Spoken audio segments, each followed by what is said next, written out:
په نړیواله سطحه سروې سوې ده چې د ډېرو ښځو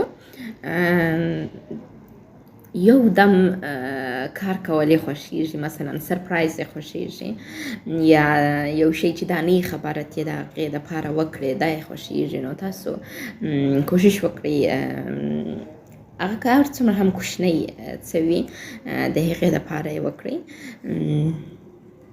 الله جل جلاله موږ د غټو کارو دپاره دلته نه یو راستولي، موږ ته یې ډېر لوی لوی کارونه نه دي راته غاړې کړي، ډېر کوچني کوچني واړه واړه کارونه دي چې هغه موږ کولی سو وکولی سو په هغه باندې جنت ته ولاړ سو. نو رابطه هم همداسې ده، که تاسو ډېر واړه واړه کارونه وکړئ نو کولی سئ په هغه باندې تاسو خپله رابطه خوشبخته کړئ. او د دنیا تر ټولو خوشبخترینه ښځه هغه ده چې د هغې میړه د هغې ته د نړۍ تر ټولو ښه شخص واوسیږي. نو راځئ ښځې خوشبخته کړو او ښځو ته کار وکړو. ښځې هم ضرورت لري نارینو ته، خو تاسو یې تنها پرېږدئ. زه پوهېږم مینه نه ورکوئ، بعض وخت بیخي دا د هغې مسؤلیت ګڼئ چې باید ستا د ټولو کورنۍ کار در وکړي، در حال چې دا په اسلام کې نه دي ویل سوي.